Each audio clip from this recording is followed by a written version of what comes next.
Henrique, me escuta? Perfeitamente bem. Ótimo, vamos lá. O cara tá sempre raising the bar. Agora sim. Agora sim, hein? Estamos mais alinhados. Você está na tua casa ou você está no escritório? No escritório, inclusive, tem um aqui do meu lado, aqui, o Patrício Portilha, que é o meu... Aqui, ó. Ele é o meu agente de risco e consultor em todos os momentos graves, críticos. Deve estar trabalhando. É chileno ou é brasileiro?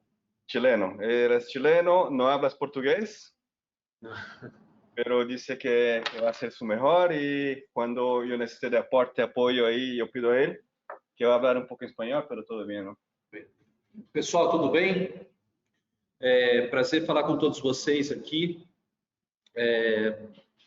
Em respeito a todos que se conectaram, vamos começar no horário justo aqui. Me apresento 2 minutos. Eu sou Murilo Arruda, CEO do Grupo DNA, transmito essa live direto do nosso headquarter aqui em Santiago, Chile. Sou responsável pelas operações de recrutamento e seleção, outplacement e as startups de tecnologia do Grupo DNA na Argentina, Chile, Brasil, Peru, Colômbia e Miami, nos Estados Unidos. Somos a maior empresa de capital humano não cotada de bolsa da América Latina. Hoje aqui em Santiago, a gente faria o que eu coordeno já há alguns anos, o jantar dos executivos brasileiros aqui no Chile, país onde moro há 10 anos, e infelizmente por toda essa contingência de mercado, a gente não pôde se juntar, se reunir, então eu convido quem estiver na tua casa aí a abrir um vinho, uma cerveja, acompanhar um pouco do que a gente vai conversar. Ainda que a gente não pudesse fazer o evento, nessa semana o Henrique Sei, CEO da G4S Chile, uma das pessoas que mais conhecem de segurança no país, se prontificou a falar um pouco sobre tanto o problema social que aconteceu aqui no país nos últimos meses, quanto do problema do coronavírus. Então, a gente entendeu que é de extrema relevância e importância para os CEOs de empresas, os diretores de empresas que hoje têm que tomar decisão, saberem como se comportar e principalmente saber o que a outra pessoa está fazendo, o que o outro diretor, as iniciativas que as empresas estão tomando para tentar minimizar os riscos desse momento, né? Então, a gente vai conversar um pouco sobre isso. Eu vou falar de algo muito menos relevante do que o Henrique vai falar. Eu vou falar como as empresas estão cuidando do seu próprio negócio nesse momento de crise, mas principalmente entendo que o Henrique vai falar de cuidar de gente, cuidar da segurança das pessoas é bastante mais relevante do que cuidar do negócio. Então, falo muito rapidamente. Nos últimos 5 dias, eu conversei com mais de 150 presidentes de empresa em toda a América Latina para entender a iniciativa que eles estão tomando, como estão vendo o mercado, que decisões eles estão tomando para tentar manter o seu negócio estável e rentável nesse período de crise. Então, um pouco do que eu vou falar tem a ver com isso. Então, começo aqui, coloco meus 15 anos de experiência em recrutamento e seleção, falando que é talvez o pior momento que eu tenha vivido em todos esses anos. Jamais vi um momento em que as empresas estivessem com tamanha tensão em relação ao seu futuro, mas principalmente em relação ao seu capital humano. Então, o que as empresas estão fazendo em relação a recrutamento e seleção em nível de gerência, diretoria, vice-presidência e gerência? Basicamente, o que eu tenho visto é que os processos continuam vigentes. Hoje, o Grupo DNA na América Latina tem algo como 180 processos nesse nível abertos na América Latina. Nenhum processo foi cancelado, zero.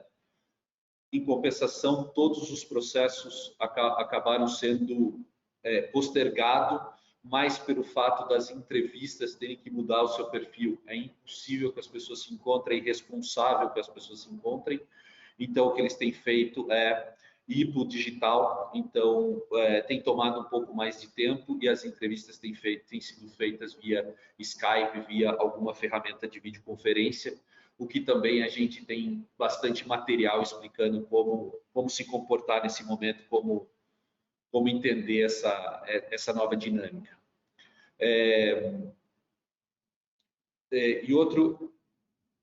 E a entrada, e o principal, ao final do processo, a entrada desse profissional também pode ser negociada, né?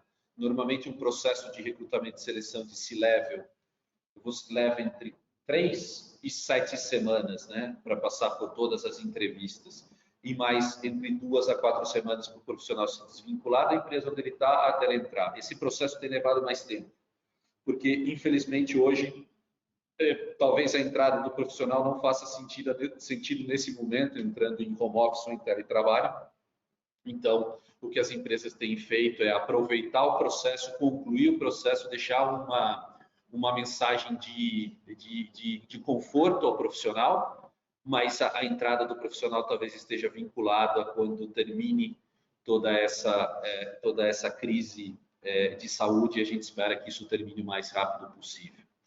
Então, os processos de C-Level, então eu chamo gerência, diretoria, vice-presidência, gerência geral e CEOs, têm corrido de forma normal. Esses profissionais que são os principais responsáveis pela gestão da empresa têm que estar sentado na sua cadeira pensando no futuro da empresa. Então, quando a gente passar por essa crise, são esses os profissionais que vão liderar a empresa num próximo momento. O que as empresas estão fazendo em relação às posições de coordenação, supervisão e as posições de base? Aí sim a foto é muito diferente. Os processos de contratação das posições de base, eu chamo desde o operário até o analista, supervisor, coordenador, especialista. Essas posições tiveram um bloqueio. Eles estão, obviamente, esperando, as empresas estão esperando que uma definição do governo, que é algo que eu vou falar daqui a pouco, aconteça, mas principalmente estão esperando com que essa crise passe para poder entender e dimensionar melhor qual é o tamanho da sua própria empresa. Existe uma previsão de saída massiva no curto prazo, infelizmente. Me parece que o governo tem tentado evitar e as medidas, principalmente no Peru, que foi o primeiro país a se posicionar. Hoje, as notícias do Chile, essa semana, o Paulo Guedes no Brasil também anunciou um pacote de medidas. Eu entendo que impactam exatamente nesse tipo de público, e o governo, imagino que tem tentado fazer o máximo possível para minimizar essas saídas. Hoje, o cenário que os presidentes têm é que haverá uma saída, infelizmente, uma saída massiva, a não ser que o Estado intervenha e tente minimizar isso. Tá? Os países que passaram por instabilidade social no curto prazo sofrerão maiores impactos. Obviamente, a gente está falando do Brasil, que já vinha no momento de 14 milhões de desempregados, que é um número bastante alto. O Chile, que passou por todo esse problema social nos últimos meses. O Peru, que teve instabilidade política. Esses países, somado à crise do coronavírus, claramente têm um impacto mais sólido na economia, diferenciando, então, a pirâmide. A posição de C-Level se mantém, as posições de base, talvez esperando alguma política do governo em melhorar isso. As propostas do governo na região, o que a gente tem visto? Ainda que as empresas tentem fazer a sua parte, olhar para dentro da sua própria empresa, e no próximo slide vou mostrar um benchmark do que as empresas têm feito, a gente entende que o governo tem um poder bastante mais amplo nesse momento. Né?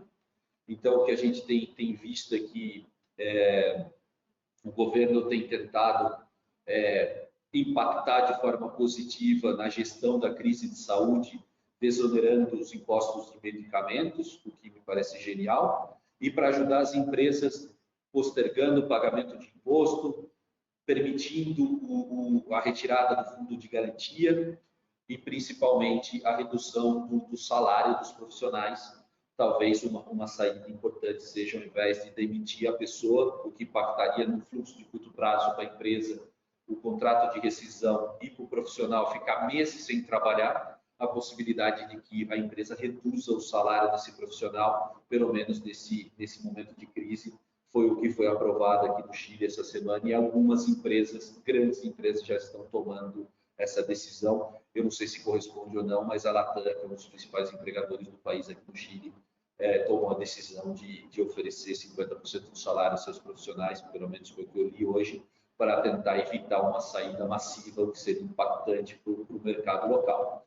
Então, eu acho que é uma mistura de esforços da empresa em tentar manter os seus profissionais e do governo em tentar arrecadar menos no curto prazo, dar possibilidade de liquidez a essas empresas e, principalmente, permitir com que elas não desvinculem pessoas no curto prazo. Tá? O que as empresas estão fazendo nesse momento? Né? Eu acho que tem o que eu aprendi nesses dias, falando com centenas de presidentes de empresa, é que tem basicamente 2 focos e nessa ordem. O primeiro foco é gente, é cuidar do seu recurso humano, cuidar das suas pessoas, cuidar da saúde dos seus profissionais. E, em segundo momento, pensar na empresa.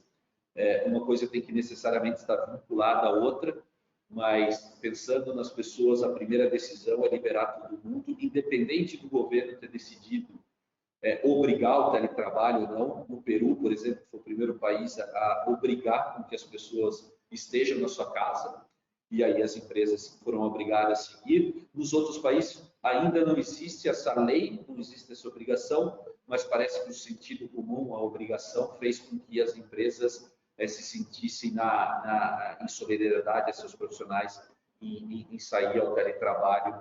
E eu deixo aqui um link na minha apresentação, a webinar que o Augusto Hermo fez ontem, uma webinar brilhante, em que ele comenta por mais de 1 hora o que as empresas têm feito para otimizar e potencializar o teletrabalho, como fazer esse novo estilo de gestão.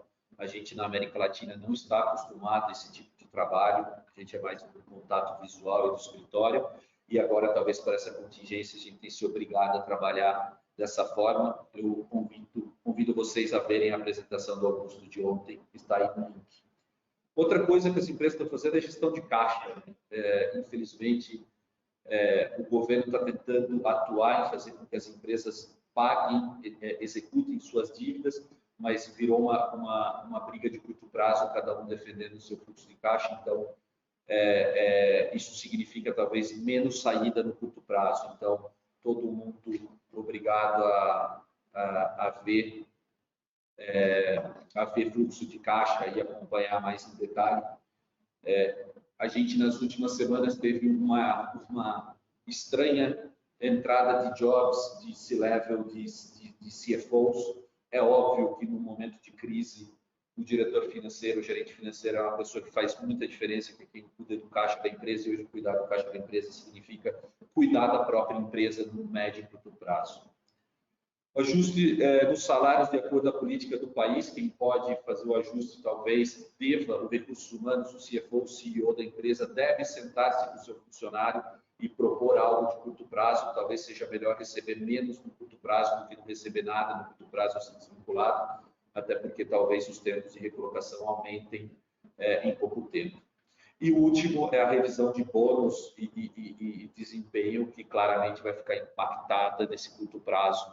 Então, o recursos humanos tem um papel importante nesse sentido de tentar minimizar saídas. Onde focar em tempos de crise? Claramente, o foco está nas pessoas em contenção, as pessoas em um curto prazo. A gente espera que essa crise de saúde e essa crise social acabe e volte ao dia a dia normal. E o profissional que estava com vocês, que estava na tua empresa na época de baixa, vai ser o mais engajado na época que voltar ao mercado normal. Então, o foco principal é nas pessoas. Primeiro na saúde, depois esse resultado, o que quer que seja. Então, me parece que é isso que as empresas têm feito, focar na empresa, focar nas pessoas, ainda que isso compromete o resultado de curto prazo, mas pensando em médio e longo prazo, vão haver profissionais mais engajados. Cuidar da empresa no curto prazo para garantir longo prazo. Isso significa gente, caixa, operação, entender qual é esse novo modelo de trabalho. Então, as empresas têm que cuidar das pessoas, do caixa e do que tem feito, e pensar no médio e longo prazo. Manter os processos vigentes, eu digo que muitos dos processos de recrutamento e seleção, hoje em dia, têm seguido, como eu comentei com vocês, não houve cancelamento, houve postergação das contratações.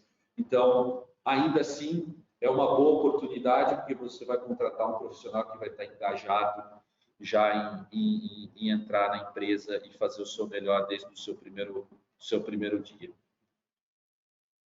Bom, eu agradeço a atenção de todos, como eu falei para vocês, a ideia era conversar muito rapidamente, deixo aberto para perguntas no final, depois que o Henrique fale.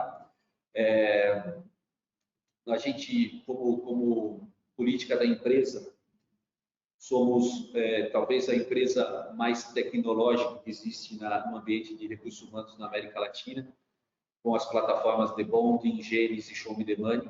A gente tem feito, nas últimas semanas, bastante, a gente tem flexibilizado bastante o acesso a essas plataformas para que as pessoas que estão trabalhando em teletrabalho ou as pessoas que perderam o seu trabalho, principalmente através do Gênesis, possam acessar a essas plataformas. Então, contem com a gente, eu estou deixando meu e-mail, meu celular, para quem precisar de qualquer tipo de ajuda, tanto como empresa como pessoa, contem com o Grupo DNA nesse momento. E o que puder ser feito, tanto na parte digital, através das nossas plataformas, ou através da nossa área de consultoria, feliz em apoiar. A gente tem certeza que é uma crise de curto prazo e que em algum momento isso volta e volta, como sempre foi a América Latina, um bom ambiente de negócio. Obrigado pela atenção. Passo a bola para o Henrique, que vai falar de um assunto bastante mais importante, ensinar a gente como se comportar para defender nossa vida de família. Agradeço, obrigado, e o que precisarem, estou à disposição. Boa sorte, Henrique. Muito obrigado. Deixa eu ver se eu consigo projetar agora. Então, vamos lá. Primeiramente, Murilo, muito obrigado pelo convite. Realmente é um prazer estar falando com vocês aí e compartilhar um pouco do que eu aprendi, sigo aprendendo, estou vendo aqui no Chile. Aqui é o meu lado esquerdo do vídeo, acho que aparece o lado esquerdo para vocês também, tá o Patrício Portilha. Ele é o meu chefe de segurança, ele é o gerente da área de risco da G4S Chile, ex-carabineiro, é chileno, então ele não fala português, ele vai estar aqui me apoiando aqui, passando algumas informações adicionais caso seja necessário. E para quem não me conhece, eu trabalho na G4S já faz 4 anos. Passei já por 3 funções dentro da G4S. Recentemente, há 1 ano e alguns meses, eu estou no Chile. Me venderam um conto de que o Chile era um país seguro.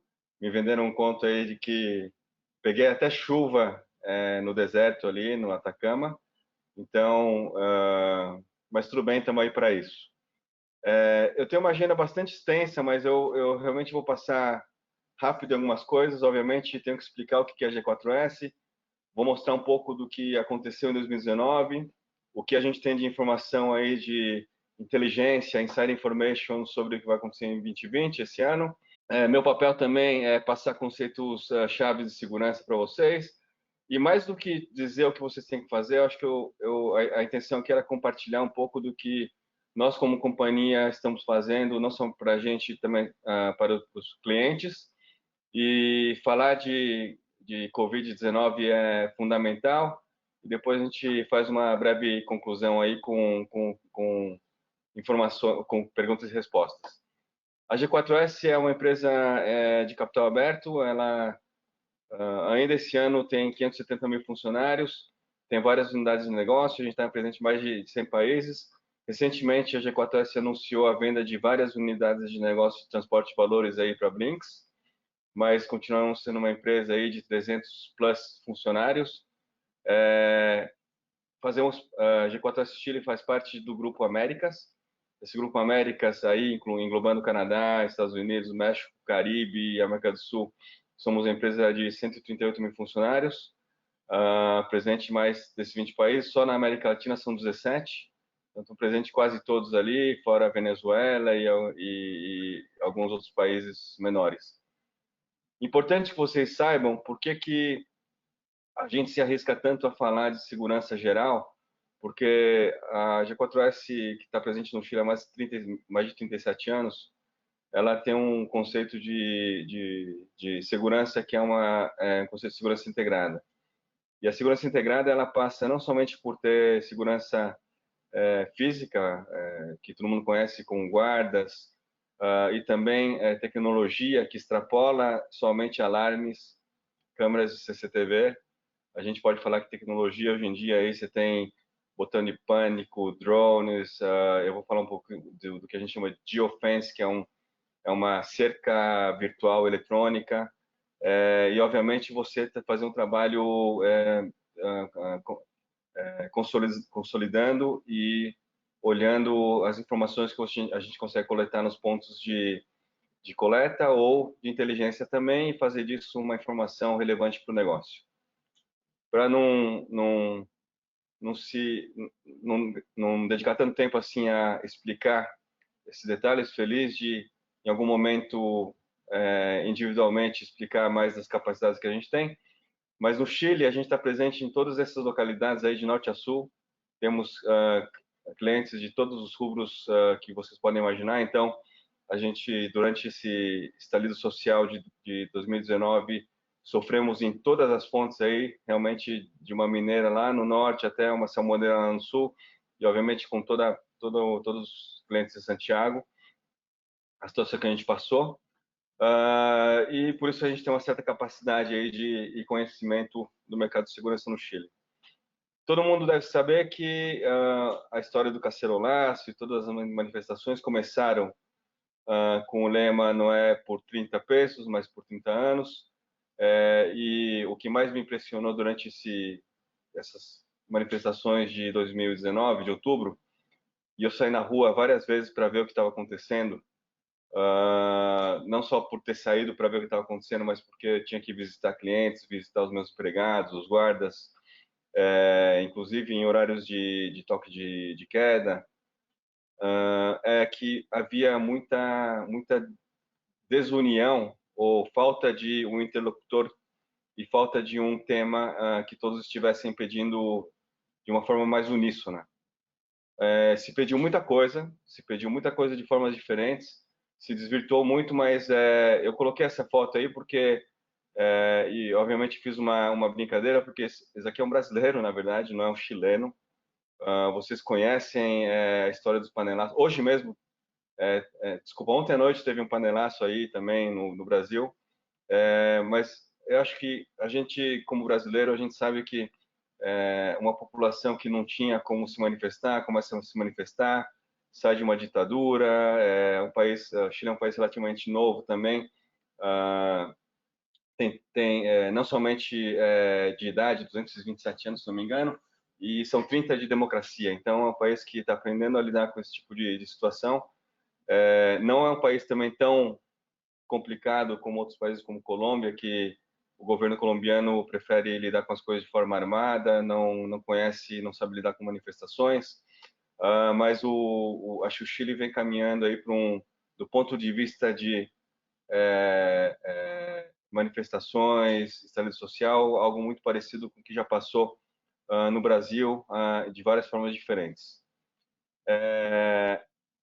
Aqui eu estou colocando aqui vários dados, não vou entrar em detalhes desses dados, vocês vão ter acesso à apresentação, mas o importante do aprendizado de 2019 é que tivemos muitos eventos diferentes, muitos ataques a militares ou carabineiros, porque a ideia dos ataques de 2019 foram ataques organizados, onde os primeiros alvos seriam infraestrutura básica, ou seja, água, luz.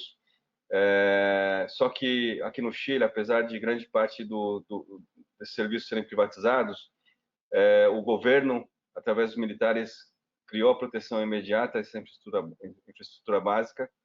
Como os manifestantes queriam acabar ou minar muito a credibilidade e a estabilidade da população e fazer com que a população participasse mais, eles voltaram sua fúria e suas manifestações e ataques ao varejo, Então, segunda estratégia desse tipo de manifestante é minar a parte de produtos básicos como alimentos, por isso que eles atacaram muitos supermercados aí. E eles iam partir para uma terceira fase, que é atacar a terceira parte crucial da infraestrutura, que é saúde, tá? Não tiveram ataques muito, obviamente a farmácia sim, que entra na parte de varejo, mas não tiveram muitos ataques aos hospitais, mas essa seria a próxima fase de ataques. Não é à toa que hoje em dia o governo, com esse estado de catástrofe, colocou os militares como primeiro objetivo proteger os hospitais. Tivemos mortes, tivemos tudo aquilo que vocês conheceram aí, ouviram na mídia, mas houve uma apresentação na mídia de uma forma um pouco exagerada para alguns lados, então foi uma apresentação muito, digamos, sem um viés de todas as situações que estavam passando. Agora, 2020 que é o ano que passa a ser importante, tá? 2020 vocês repararam que não começou, ou as manifestações não tomaram uma velocidade e também amplitudes que tiveram em 2018 ou 2019. Entretanto, existem vários grupos organizados e durante o final do ano passado e começo desse ano entraram muitas armas no país, através de fronteira terrestre e fronteira oceânica. Essas armas são armas de poderio militar, então esse grupo de manifestantes mais profissionais, apesar de serem um número muito menor, eles estão se organizando de uma forma diferente. Existe um conceito de que eles estão agora buscando financiamento, não é à toa que houve um assalto de milhões de dólares e euros no aeroporto. Muito possivelmente é esse grupo aí de manifestantes que estão querendo se financiar ou conseguir dinheiro para poder financiar ataques. Se previa muitos ataques a bancos também, para que tivesse essa coleta de dinheiro, vamos dizer assim, para poder angariar mais pessoas para fortalecer as manifestações. Não deu muito certo, mas continuou acontecendo. Houve, em contrapartida, um aumento paralelo de roubos e ataques isolados, ou roubos e ataques mais comuns, do ponto de vista urbano. Então, muito mais roubo de carro, muito mais ataque armado, muita violência fortuita de gente que tomou tiro por um celular, coisas que realmente eram impensáveis aqui no Chile, que começaram a acontecer esse ano.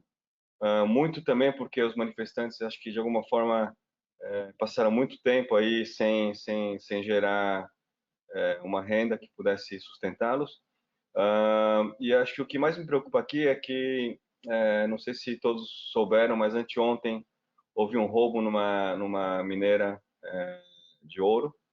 Ao invés de roubarem ouro, apesar da mídia ter falado que foram atrás de ouro, roubaram muitos quilos de explosivos. Então, esses grandes roubos aí de muitos quilos de explosivo, muitos dólares, é um sinal de que podemos ter aí um nível de violência, um ataque um pouco mais organizado, se não mais organizado, ao menos financiado, aí com um poderio muito forte aí de ataque. Por outro lado, as manifestações não seguiram ou não tiveram a quantidade de pessoas que eles queriam. Eu coloquei aí um listado das principais manifestações programadas para março, que obviamente agora com o coronavírus deram uma boa desinchada. O próximo tópico tem a ver com conceitos de segurança. Eu acho que é sempre fundamental todos nós sabermos e conhecermos os conceitos principais de segurança. Olhando para o canto direito aí, são esses anéis aí que na verdade deveriam ser círculos. Vocês podem ver que no centro existe a segurança pública. A segurança pública ela é a base de toda a segurança, e no caso do Chile, são os carabineiros. Existe uma segunda camada em todos os países, que é a segurança privada, que somos nós, G4S, Securitas, Prosegur, todos as empresas de serviços de segurança que vocês conhecem. Existe um conceito de segurança cidadã, que é uma combinação, é quando a segurança pública e privada podem atuar de uma forma conjunta. E para que vocês saibam, o Chile não tem a cultura e nem o apetite de poder ter uma segurança cidadã, apesar de existirem algumas seguranças de comunas aqui que vocês conhecem, mas não chega a ser o nível de segurança cidadã, porque ela acaba sendo isolada. Infelizmente, o governo chileno ele tem muito a cultura de usar a segurança pública para fiscalizar e não para atuar de forma conjunta. Eu não sei se vocês também viram durante as entrevistas ali do roubo no aeroporto, que um coronel ele acabou comentando de uma forma até, eu acho, infeliz, que a gente não está aqui para prestar segurança à empresa, a gente está aqui para fiscalizar as empresas de segurança e assegurar que eles tenham os protocolos corretos. Acho que tem aí mostra o viés que eles têm aí de fiscalizar e não fazer um trabalho conjunto de segurança. A segurança fronteiriça, que todos conhecem, que aí são os militares, todas as forças aérea, naval, terrestre, que podem brindar a segurança da fronteira. E o mais importante aí é a segurança jurídica, que foi o principal motivo porque o toque de recolher do ano passado não se manteve, ou os militares não voltaram para a rua, porque os militares pediram uma segurança jurídica para que os militares pudessem voltar às ruas. Os carabineiros pediram mais autonomia e eles não obtiveram essa segurança, por isso eles acabaram reduzindo a sua força de atuação. E existem essas 4 máximas do lado esquerdo aí, para vocês se recordarem sempre, que são lemas de segurança, que é prepare-se para o pior e espere sempre o melhor, que passe o melhor. Prevenir é o que funciona, porque quando alguém quer invadir, quando alguém quer roubar, quando alguém vai matar, possivelmente vai conseguir fazer. E aí entra a terceira norma aí, que as camadas de segurança funcionam muito para você atrasar a invasão ou ataque, porque outra vez, se ele quiser invadir, vai invadir. Quanto mais você demora o ataque, a invasão, enfim, você dá mais tempo para você proteger suas pessoas ou ter um plano B de fuga ou a polícia aparecer. E, na verdade, você não consegue evitar 100% das situações. E mais importante também já que vai passar, todos têm que ter um plano um protocolo estabelecido de como vou atuar.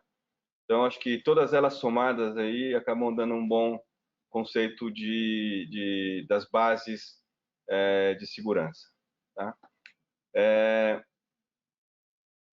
Compartilho um pouco do que a gente faz aqui como G4S, e é importante que vocês também, de alguma forma, e acredito que vocês também tenham isso, muitos de vocês são multinacionais também. Primeiro, a nível estratégico, a recomendação, eu sempre achei que o Chile fosse um país super maduro do ponto de vista de ter um plano de BCRP, que é Business Continuity Recovery Plan. Descobri que, na verdade, não se tem, porque apesar dos terremotos, apesar de outros riscos que tem o Chile, muitas empresas não têm muito claro isso, então a gente, no ano passado, revisou todo o plano de contingência e também de recuperação de negócio, para ver como que a gente poderia atuar. Dentro dos planos de negócio de BCRP sérios, contempla a pandemia, e quando você fala assim, tem pouco risco de pandemia e aparece uma pandemia de repente, você vê quão importante é ter um plano de segurança. A gente tem muitas fontes de inteligência globais e também um grupo de corporate risk nos Estados Unidos. A gente soma essas informações e alimenta esses grupos para que tenham informações do país, que ajuda esse grupo de analistas também que estão fora a tomar decisões e orientar empresas sobre como proceder. A gente, obviamente, através de pessoas como o Patrício, que está aqui do meu lado, tem muito acesso a fontes oficiais de carabineiros, de militares, da PDI e outras fontes também. A gente usa essas fontes não somente para obter informação, mas também fazer checagem de informação para ver se a informação é verdadeira ou são fake news. Obviamente, a gente tem muita informação privilegiada, porque a gente, ademais disso, a gente tem os carabineiros como o Patrício, os militares também, e a gente tem muito ex-militares e ex-carabineiros também tem seu pessoal, seus amigos em linha de frente, e carabineiros também, como o Patrício, por exemplo, ele tem acesso a uma linha 0800 24/7, que tem acesso a câmeras, até acesso a informações, e ele, com sua patente, consegue trazer essas informações. A sorte que a gente tem, através dos 5.600 empregados na rua, que por um lado é um risco, por outro lado é um benefício, porque a gente também tem informações de que está passando em vários pontos do país ao mesmo tempo. A gente utiliza isso de uma forma muito intensiva. A gente, obviamente, faz monitoramento de situações específicas ou de regiões específicas. Por exemplo, nesse estalio social, a gente montou um grupo de comunicação, onde o Patrício diariamente vai passando informações de, olha, tem uma turva se formando aqui, tem uma turva caminhando para o lado oriente ou não, caminhando para o lado oriente, tem aí manifestações, então ele consegue orientar um grupo bastante extenso de clientes com informações que vêm deles mesmos.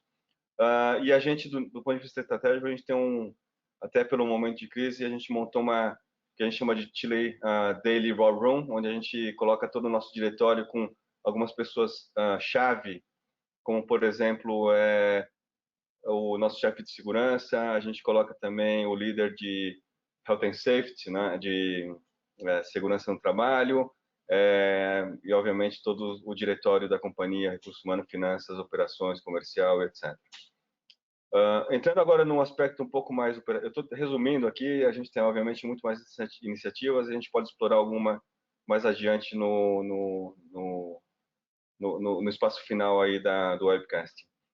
No nível operativo, a gente tem muita coisa acontecendo também. A gente, obviamente, tem como objetivo principal as pessoas, como o próprio Murilo comentou anteriormente, a gente quer e tem que brindar segurança à nossa equipe.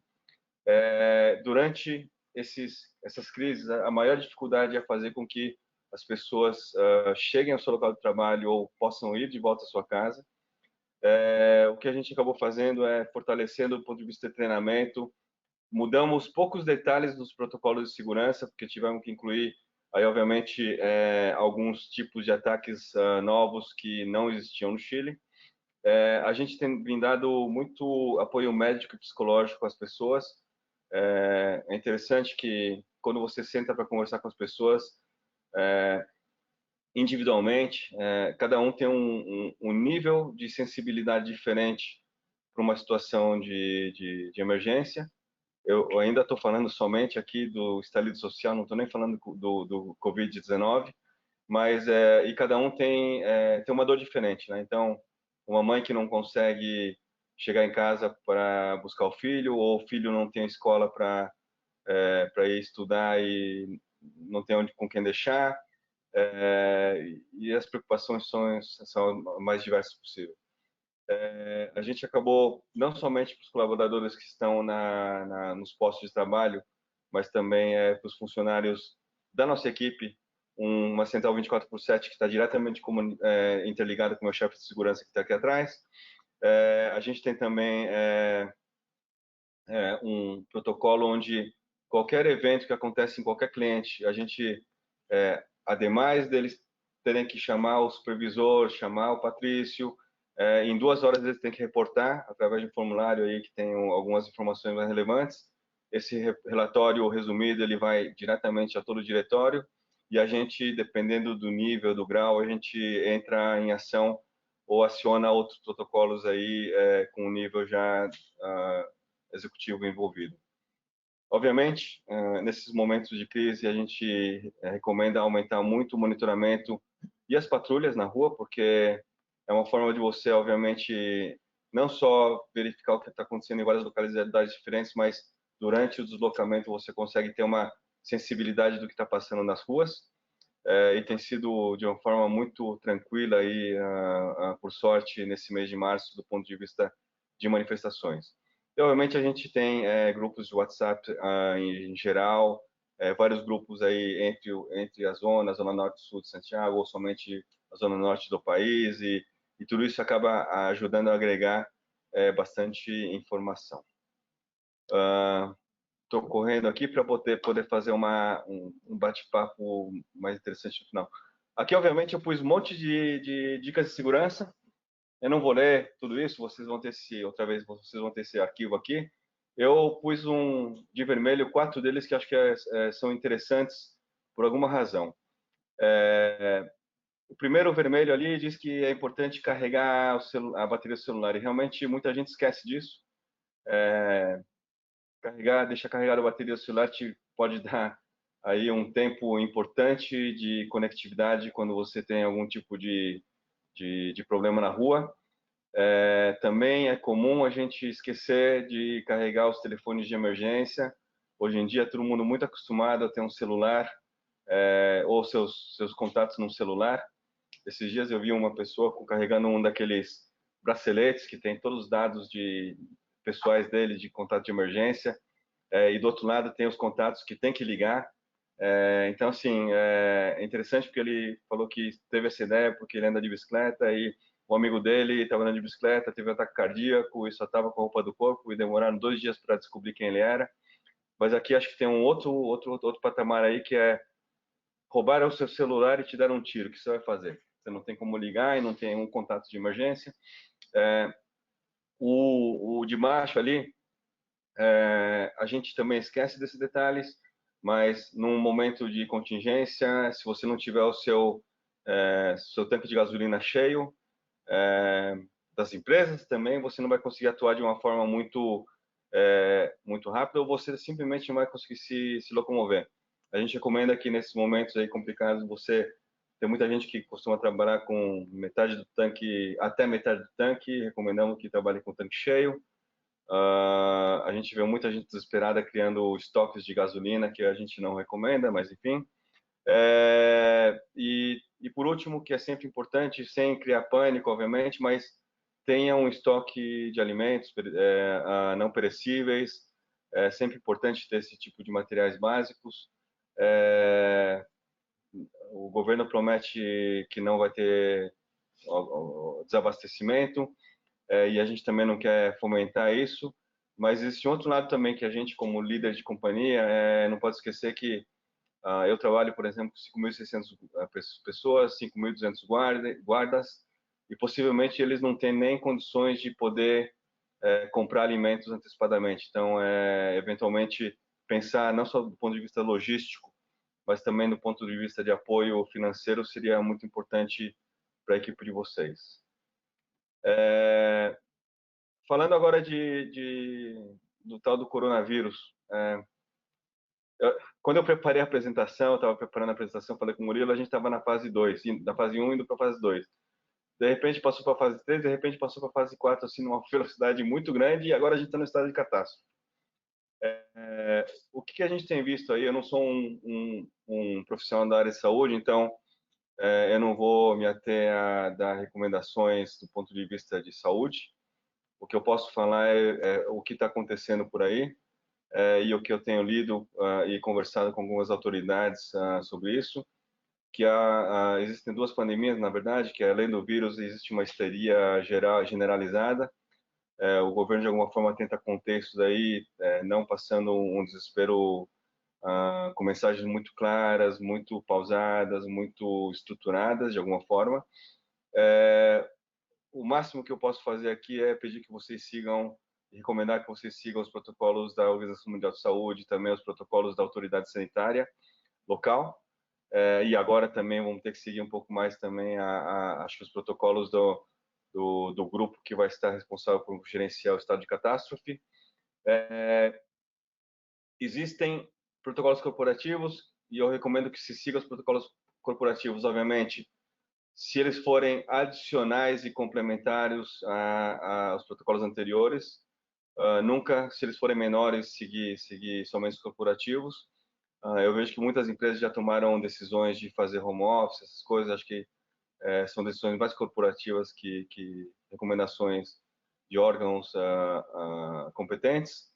E o que eu sempre reforço, e interessante que muita gente não tinha realmente revisado seu plano de continuidade de negócio. Eu acho que essa é a principal mensagem que eu deixaria para vocês aí do ponto de vista de recomendação geral. O que eu posso compartilhar aqui é um pouco do que a gente tem visto, ou a gente tem feito também como companhia. A gente tem aumentado bastante o nível de comunicação e informação, a gente tem feito comunicações unilaterais e comunicações bilaterais aí com todos os funcionários, inclusive agora, obviamente, com o tema da quarentena, a gente tem que reduzir um pouquinho, mas eu tinha muitos dos meus executivos também visitando guardas, instalações, clientes, para entender o que estava passando com relação ao temor. O trabalho remoto, que eu chamo aqui, que é o que o próprio Murilo chama aí de teletrabalho, que é a nomenclatura no Chile para esse tipo de trabalho, tem que estar mais preparado. Eu acho que já é uma realidade para muita gente.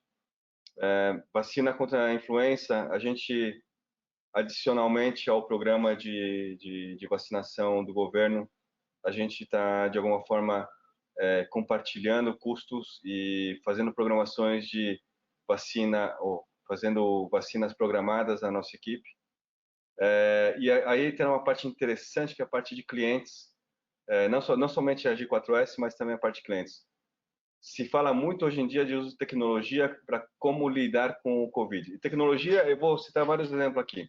Obviamente, como você não pode estar presente, você não pode ter uma equipe presente no seu escritório, você ter câmeras, alarmes e etc. para você monitorar o que está passando é uma delas. Segundo, o uso de tecnologia, como a gente está fazendo aqui, é o uso de tecnologia para fazer reuniões, palestras e coisas nesse sentido, para evitar aglomerações, e funciona muito bem. Então, falando de tecnologia, por exemplo, para você poder detectar ameaças, como hoje em dia tem câmeras de calor, não só o termômetro digital, são coisas que acabam ajudando de alguma forma na gestão da crise em si. Toda a tecnologia atrelada ao home office, eu acho que é fantástica. Eu comentei um pouquinho do geofence, que é o seguinte: hoje em dia a gente tem capacidade ou condições de criar uma cerca virtual para um escritório, por exemplo. A G4S tem um escritório aqui em Union.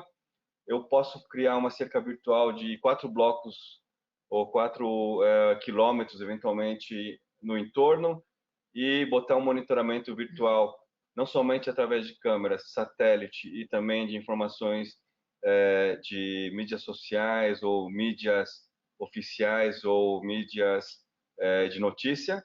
Eu cruzo essas informações e consigo criar uma cerca virtual colocando alertas para as empresas.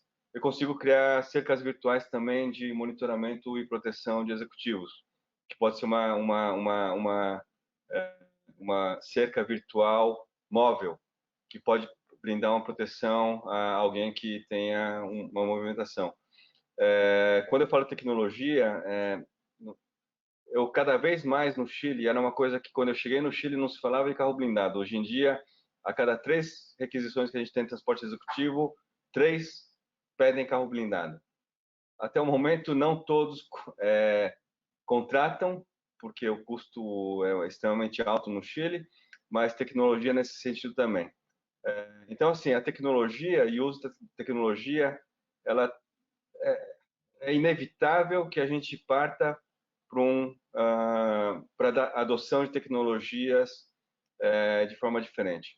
Eu queria citar um outro exemplo aqui, que eu estive reunido com uma empresa de educação, um grupo de universidades, e eles também falaram muito de queremos implementar tecnologia, e só que hoje em dia a tecnologia ela não é possível ser implementada se a gente não mudar a cultura das pessoas e também a infraestrutura do Chile e das empresas.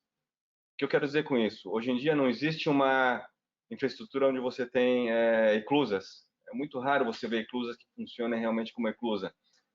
Você vê cercas que são muito débeis, muito fracas, ou você não se preocupa muito com a altura, ou você não tem uma infraestrutura preparada para você poder colocar monitoramento remoto ou eletrônico. Então, eu acho que a gente carece muito de uma cultura e também infraestrutura para poder lidar com a implementação de tecnologia. Aqui eu estou muito mais compartilhando com vocês da minha entrevista com as pessoas, que tipo de preocupações as pessoas manifestam. E é interessante porque algumas estão em pânico, mas não querem falar. O que eu faço com uma situação como essa? Eu acho que a gente tem que aceitar a situação e ter uma conversa muito clara com eles e dar o apoio psicológico ou qualquer que seja necessário para que a pessoa possa lidar com a situação. Apesar da constante comunicação que a gente tem feito às pessoas, muita gente pergunta, tá, mas esse final de semana eu tive com minha sobrinha que tem um amiguinho que foi contaminado, o que eu faço? Eu acho que a gente, por mais que comunique, sempre tem um fator, putz, agora é comigo, então o que eu posso fazer? A gente tem que ter respostas muito claras e uma resposta imediata para que as pessoas tenham segurança que a gente está tomando uma decisão baseada em fatos. Muita gente também pergunta, isso daqui é um problema que eu pessoalmente, como gerente geral da G4S, não percebia, mas passa no piso, que Henrique, tem muitos clientes que estão fechando suas portas. E os guardas, como eles querem continuar recebendo seu salário, obviamente vem para aqui, para a sede da G4S e fala assim, o que eu posso fazer? E a gente não estava preocupado com essa gente. Primeiro porque eles estão vindo de clientes. Segundo porque eles têm uma questão de que, poxa, minha instalação fechou e eu não vou receber meu salário. Terceiro porque o pessoal que está aqui recebe 3 vezes mais gente aqui no escritório querendo trabalhar. E eles têm medo de lidar com essas pessoas. Então, assim, esse simples fato de que um cliente fechou a porta e não tem a situação planejada gera uma série de preocupações e gargalos aí que a gente precisa saber endereçar. E por último, eu coloco aqui também, obviamente todo mundo pergunta, posso trabalhar de casa? E aí coincide muito com o trabalho remoto e eu vou passar para o próximo slide aqui e vou falar um pouquinho mais sobre isso e a gente vai ter um bom tempo para bater o papo aí. Eu pus aqui, obviamente, os 4 passos ou os 4 grupos que eu criei na G4S e, na verdade, se vocês revisarem, acho que o plano de contingência da 99% das empresas é assim, você sempre vai ter o grupo de serviços essenciais. Nesse momento, o teletrabalho não é obrigatório, a quarentena, etc., não é obrigatório, então a gente pode ainda vir trabalhar no escritório. Nesse momento, eu estou no meu escritório também. Então, a gente define como serviços essenciais. No meu caso, são aqueles que têm, de alguma forma, relação direta com o cliente ou direta com os guardas que estão nos clientes. Então, e aí passa não somente de guardas, supervisores, mas também apoio aqui dentro do escritório, porque de recrutamento e seleção, porque eu sempre tenho guardas chegando. Eu preciso ter gente da parte de departamento pessoal que vai estar proporcionando documentações ou lidando com guarda que não quer mais trabalhar ou precisa de apoio médico. Então, eu tenho essas equipes e também a consequência disso é que eu tenho que ter gente de tesouraria, por exemplo, disponível, porque ele vai ter que, em algum momento, assinar um cheque para o finiquito. Então, assim, esses são os serviços essenciais. Em geral, os serviços essenciais são entre 10% a 20% da população administrativa. No meu caso, 100% da população que eu chamo de direta, que trabalha direto com o cliente. O segundo grupo são empresas que, pelo plano de contingência, se acontecer uma catástrofe, eu tenho como são os principais trabalhadores que têm que ter um notebook da empresa e, por regra, tem que carregar esse notebook para lá e para cá. Interessante que esse grupo também é um grupo de 15 a 20% da população administrativa, são os que vão trabalhar num momento de catástrofe, se cair uma bomba ou se um terremoto muito grande. E quando a gente começou a executar os planos, os dry run, os exercícios de BCRP, a gente descobriu que muita gente tem um notebook, mas deixa docado, não leva. Então a gente começou a mudar a cultura das pessoas para que carreguem seu notebook, porque o notebook ele é móvel por uma razão, especialmente nesse momento que você pode acordar um dia no escritório e no dia seguinte você acordar com uma notícia que não pode sair de casa.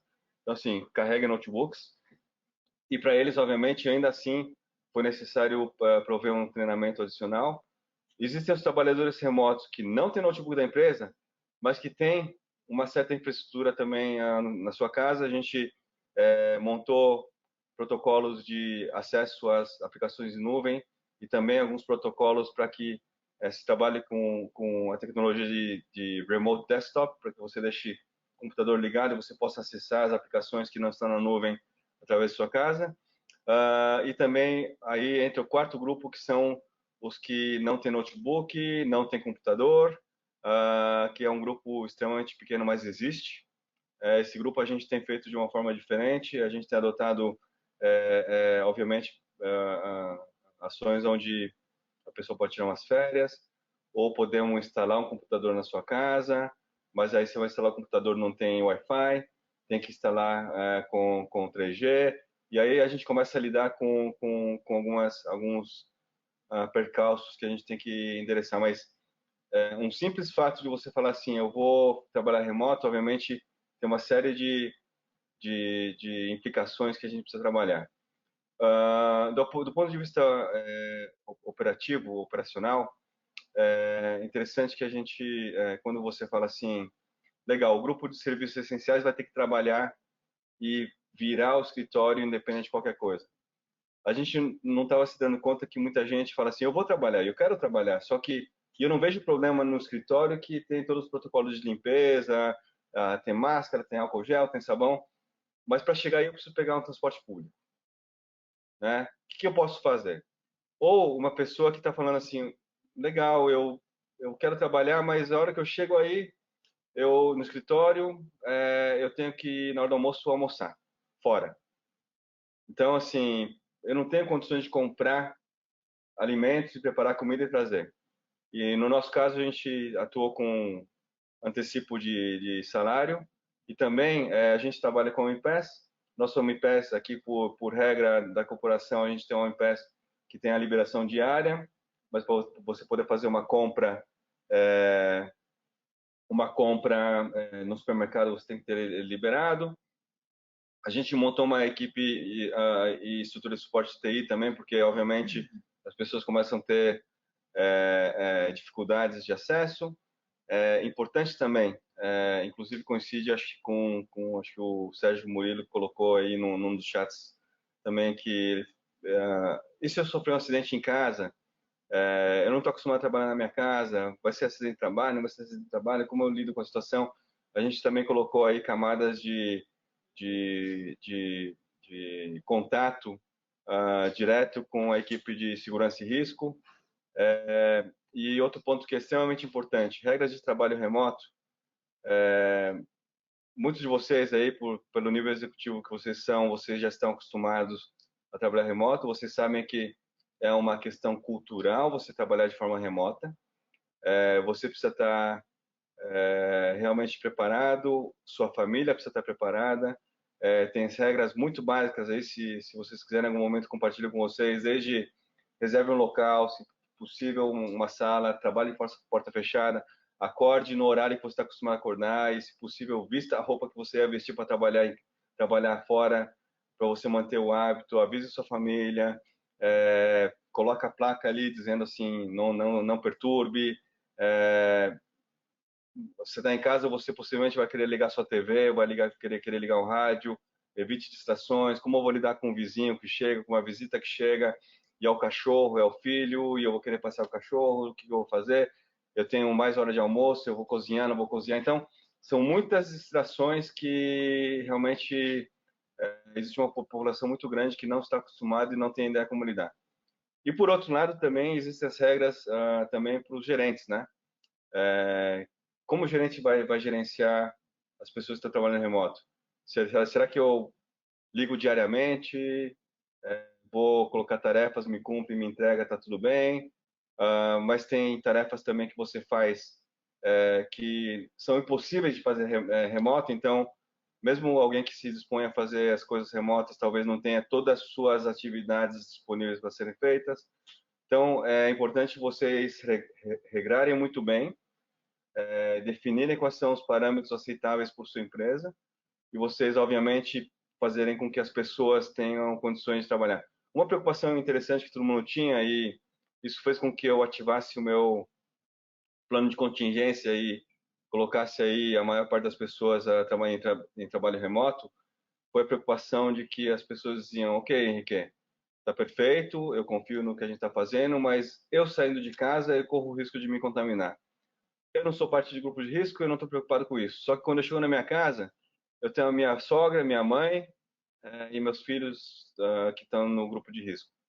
Ou, por outro lado, meu irmão, minha mãe, meu pai já não vão mais trabalhar porque já estão remoto, eu sou o único que estou saindo e voltando. Apesar de eles estarem protegidos, eu posso ser o vetor de contaminação. Então, eu acho que cada um de vocês tem que ajudar a empresa de vocês a endereçarem as preocupações. A boa notícia é essa aqui, que a gente, por sorte, todos somos brasileiros. E aí eu acho que todos sabemos aonde pode dar as manifestações. Eu acho que todo mundo sabe o que pode acontecer. Se acontecerem distúrbios mais graves, eu simplesmente digo para vocês, ajudem-se e vamos nos preparar para que se a gente sabe o que vai acontecer. Prevenção, todos nós brasileiros temos uma cultura já de prevenção, alguns mais, outros menos, mas eu acho que a gente tem que ajudar a propagar essa cultura. Todo mundo tem que saber como lidar com isso. Vocês também têm a cultura de segurança, aplique, não só propague, mas aplique tudo isso. Brasileiros são criativos, são flexíveis e tudo que a gente precisa num momento como esse é seguir com esse nível de criatividade. E eu acho que a mensagem que também reforço aí, é interessante como acaba coincidindo muito com o que o Murilo mostrou antes. Vocês são líderes de organizações. Eu acho que vocês têm que decidir as coisas e liderar, fazer acontecer. Então, eu faço essa analogia com os brasileiros porque, obviamente, eu costumo dizer que o Chile está 30 anos atrasado em vários temas com relação ao Brasil. A gente já sabe muito o que pode acontecer, que vai acontecer. Então, acho que é o momento de vocês, como líderes, realmente tomarem esse passo à frente e executarem. Cobri, acho que de uma forma muito rápida, o que eu precisava aqui, Murilo e participantes. Eu vejo que tem algumas perguntas aqui. Não sei, Murilo, como você quer atuar agora? Eu não sei quem tiver live aí e tiver qualquer tipo de pergunta, tem um botão aí de perguntas, né?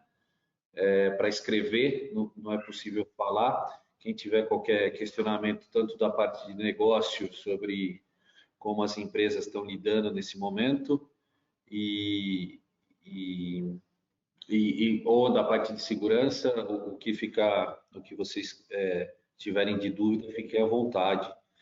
Já tem alguns comentários aqui mandando parabéns para o Henrique, mas o que tiver de dúvida ou qualquer pergunta, a gente está aqui à disposição. Murilo, tem uma pergunta aqui que é interessante aqui, ó, acho que é do Augusto. Tenho duas consultas. Temos um plano de desvincular vários colaboradores. Frente ao risco de que o governo venha a proibir desvinculações, você recomenda que esperemos ou façamos já? Como você nos recomenda que as façamos? Eu vou responder do meu lado aqui. A nossa sorte é que a gente não está na Argentina, porque na Argentina, até o mês de junho, final de junho desse ano, para você desvincular alguém, você tem que pagar duplo severance. Você paga 2 vezes a indenização. No Chile, eu acho pouco provável que eles proíbam desvinculação, mas eu já ouvi boatos de que o governo está querendo fazer com que a gente não tenha que pagar salário durante esse período e utilizem fundos do governo para poder subsidiar isso daí. Se você pergunta para o Henrique do ponto de vista social, eu te diria, espera, porque a situação vai ficar ruim para todo mundo. Eu acho que uma empresa não vai quebrar por situações de algumas pessoas que a gente tem que desvincular por 3, 4 meses a mais. Do ponto de vista de negócio, eu vou dizer, é duro, a resposta é dura. Eu posso te dar uma boa prática no sentido de que quando eu cheguei aqui no Chile, a G4S tinha que, a cada 2 meses, demitir 120, 150 pessoas. Isso me custava, a cada 100 pessoas, 500 milhões de pounds, que são 700 mil dólares. Eu aprendi a lidar com isso de uma forma bastante amarrada com a lei, por isso que eu falo da criatividade. Hoje em dia eu consigo gerenciar a minha força de trabalho e manter os que são necessários e renovar as pessoas que eu não quero de uma forma muito tranquila. Então, por isso que para mim 2, 3 meses não faria muita diferença. Não sei se eu ajudei ou não, Augusto, mas espero que sim. E Murilo, não sei se você tem algum comentário. Eu queria tratar, talvez, eu acho perfeita a tua resposta, exatamente isso. As empresas têm que se preocupar em cuidar do curto prazo, mas com uma visão de médio e longo prazo. Então, tua resposta é perfeita. Eu tenho uma pergunta aqui do Fernando, né? Eu participei do processo de preparação do outplacement, da DNA Outplacement do Brasil, no Rio de Janeiro, com o Rogério Tavares, no Rio. E dentro desse processo, somos estimulados a entrar em contato com o Headhunter para ativar o processo de networking, num contato presencial. No momento atual com o coronavírus, como fica isso? Propor um contato presencial me parece até descabido. Cabe propor por Skype? Fernando, primeiro, muito obrigado pela confiança de usar o serviço da DNA Outplacement. Agradeço. Eu tive nos últimos dias, tanto acompanhando as empresas de recrutamento e seleção na América Latina, Argentina, Peru, Chile, Colômbia e Miami, onde eu tenho a operação. E hoje, durante o dia, para me preparar para essa call, eu falei com 3 dos maiores headhunters do Brasil, né? Então, eu tive em contato com o Luiz Mariano, um dos sócios da Flow, e ele me comentou muito bem como eles estão seguindo a dinâmica no dia a dia. As empresas do Brasil seguem contratando, o processo de entrevista pessoal é impossível, seria irresponsável. Então, eu recomendo que você proponha, entre em contato com as pessoas, com os headhunters, propondo o Skype. Eu acho até que para você vai ser bastante mais efetivo, porque você, durante o dia, no Rio de Janeiro, que é uma cidade complexa, você consegue fazer mais entrevista por Skype, estando na tua casa, do que você faria presencial. E 2 comentários. Primeiro, dá uma lida no nosso guia de como fazer entrevista virtual, que é diferente de entrevista pessoal. Depois, se você me permitir, eu te mando. E segundo, usa a área do genes. Imagino que você, como cliente da DNA Outplacement, está usando o genes de forma diária e remoto, que é o nosso sistema de outplacement digital. Você tem uma lista com mais de 2.000 headhunters no Brasil. Escreve para eles, propõe proativamente fazer um Skype. A chance de você mostrar o teu histórico profissional nesse momento é bastante maior. Use então o Skype ou a ferramenta digital que você achar melhor e o Genes para que você possa conhecer cada vez mais Headhunter e falar com o pessoal. Espero que você encontre o seu próximo desafio profissional o mais rápido possível.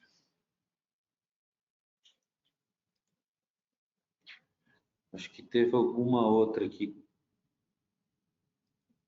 Tem uma que não está não consigo ver toda a pergunta aqui, Murilo. Aqui, Henrique. Considerando que as empresas vão estar esvaziadas pelo home office, tem algum plano de segurança? E o que pode fazer? Eu acho que a preocupação aqui a preocupação é se as pessoas não estão nas empresas, o que as empresas de segurança estão pensando sobre isso? Porque talvez eles estão pensando que é mais fácil de roubar pelo fato de não ter gente nos escritórios. Legal, excelente pergunta. A primeira é a seguinte, enquanto a gente tiver possibilidade de estar presente, a gente vai estar presente. Segundo, a Associação de Segurança, Empresas de Segurança e Transporte de Valores do Chile tem falado com os órgãos para tentar conseguir, obviamente, estar fora dessas eventuais restrições. Se seguir a mesma tendência de países que já estão em estado de emergência ou já estão no estado aí um pouco mais avançado que o nosso, os governos têm liberado a força de segurança privada para estar nas ruas. Então é possível que tenha pouca baixa no sentido de ter menos pessoas. Porém, o que a gente tem feito? A gente tem intensificado o uso de tecnologia, a gente tem intensificado o uso de monitoramento. Creia-me que muita gente tem câmera, mas não monitora. Então, acho que precisa revisar essa questão e ter um monitoramento 24 por horas. Eu vi muitos clientes também que têm alarme de incêndio, mas não monitora e reza para que, se soar o alarme de incêndio no final de semana, o vizinho perceba e resolva chamar o bombeiro. A gente também tem usado muita para patrulhagem. Então, a gente tem usado muitas unidades para fazer uma ronda maior. E, obviamente, toda a história de implementação de alarme, etc. Então, isso é o que se pode fazer de curto prazo. De longo prazo, eu acho que você pode fazer uma adoção mais forte de tecnologia, com cerca elétrica, etc., que aí, obviamente, demoraria um pouquinho mais na implementação. Boa. Parabéns, Henrique. Parabéns, Murilo. Meu comentário é que, em tempo de risco, o que se recomenda é canja de galinha e gestão de caixa. Frase bem brasileira do Sérgio Murilo. Obrigado, presidente da TUF do Chile. Valeu. Deixa eu ver se tem mais alguma.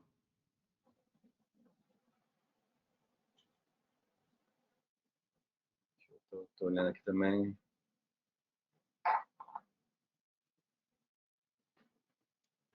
Chegou uma por WhatsApp para mim aqui, que eu juro que eu não sei a resposta. Me perguntaram o que acaba antes, né? Se a fila de título do São Paulo ou o coronavírus. Eu estou esperando pelos dois, tá? Eu espero que o São Paulo ganhe alguma coisa e que o coronavírus acabe. Pô, tem problema que os jogos da Libertadores vão ser todos Tem jogo, né? Para a gente ganhar alguma coisa. Pois é. Pessoal, acho que é isso. Foi a última pergunta. Muito bom.